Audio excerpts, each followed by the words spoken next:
डलहौजी विधानसभा क्षेत्र से भाजपा विधायक डीएस ठाकुर ने सुख सरकार पर तीखा हमला बोलते हुए प्रदेश की व्यवस्था और क्षेत्र में विकास कार्यों को लेकर गंभीर सवाल खड़े किए हैं।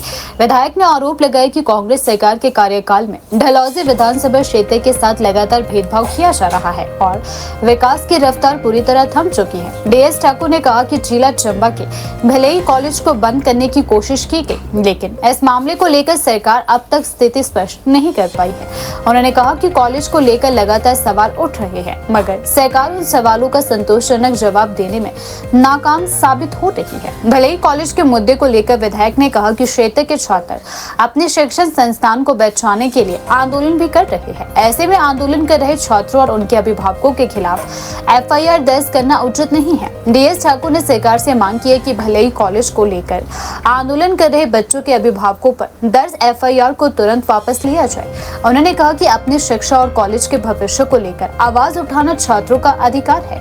सरकार को उनकी आवाज दबाने के बजाय समस्या का समाधान निकालना चाहिए। उन्होंने आरोप लगाया कि सरकार अपने ही फैसलों को लेकर स्थिर नहीं है और बार बार अपना पक्ष बदलती नजर आ रही है। इससे जनता के बीच भ्रम की स्थिति भी पैदा हो रही है। भाजपा विधायक ने प्रदेश की शिक्षा व्यवस्था पर भी सवाल उठाए। उन्होंने कहा कि डलहौजी विधानसभा क्षेत्र के कई स्कूलों और कॉलेजों में शिक्षकों के पद लंबे समय से खाली पड़े हैं। इसके कारण विद्यार्थियों की पढ़ाई प्रभावित हो रही है। उन्होंने कहा कि सरकार एक तरफ प्रदेश में शिक्षा व्यवस्था को बेहतर बनाने और विकास के बड़े बड़े दावे कर रही है, जबकि जमीनी हकीकत इससे बिल्कुल अलग है। शिक्षकों की कमी और संस्थानों से जुड़ी समस्या इस बात को दर्शाती है कि सरकार के दावे धरातल पर सफल नजर नहीं आ रहे हैं। डीएस ठाकुर ने एचआरटीसी के रूट बंद किए जाने को लेकर भी सरकार पर निशाना साधा। उन्होंने कहा कि ग्रामीण और दूर दराज के क्षेत्रों में परिवहन व्यवस्था पहले ही सीमित है और ऐसे में बस रूट बंद होने से आम लोगों की मुश्किलें बढ़ रही है। डीएस ठाकुर ने डलहौजी विधानसभा क्षेत्र में स्वास्थ्य सेवाओं की स्थिति पर भी चिंता जताई। उन्होंने आरोप लगाया कि अस्पतालों और स्वास्थ्य संस्थानों में पर्याप्त सुविधाएं और स्टाफ उपलब्ध नहीं है, जिसके कारण लोगों को इलाज के लिए दूसरे क्षेत्रों का रुख भी करना पड़ रहा है।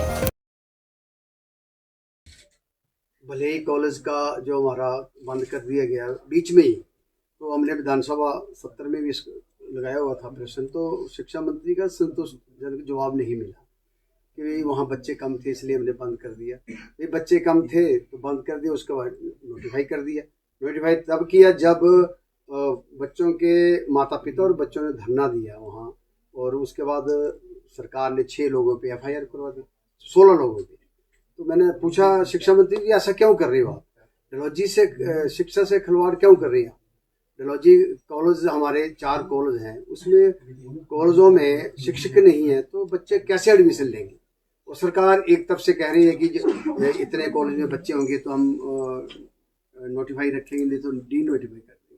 पर सरकार खुद ही शिक्षक ना भेज के उन कॉलेजों को बंद कराने के उस पर डटी हुई है। तो हमने शिक्षा मंत्री महोदय से कहा कि 16 लोगों के ऊपर जो एफआईआर हुई है वो सरकार कैंसिल करे, क्योंकि उनकी बच्चों की कोई गलती नहीं है, उनके माता पिता की कोई गलती नहीं है।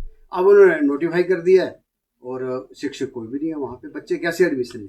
इस तरह से ही हमारी विधानसभा क्षेत्र में जैसे सड़क, स्वास्थ्य, शिक्षा और बिजली के हमारे विधानसभा में सत्र में भी प्रश्न लगे थे। कुछ के तो हमने जवाब दिए विधानसभा के अंदर, पूछे भी, और कुछ नहीं लगे क्योंकि बारी नहीं आती है। तो आपके माध्यम से मैं सरकार तक ये आवाज़ भी पहुँचाना चाहूँगा कि हमारे शिक्षा के क्षेत्र में हम सलोनी की बात करें या हम बझोतरा की बात करें या हम सुंडला की बात करें, जो +2 स्कूल हैं वहाँ शिक्षक नहीं है।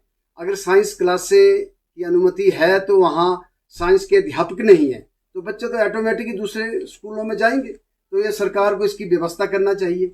एक तरफ सरकार कहती है कि हम शिक्षा के स्तर पे हम 6 नंबर पे हैं, पर हमारा जो क्षेत्र है डलहौजी विधानसभा, उसकी बात करूँ मैं, कॉलेज की बात करूँ या हम +2 स्कूल की बात करें या प्राइमरी स्कूल की बात, मतलब सैकड़ों पद खाली पड़े हुए हैं।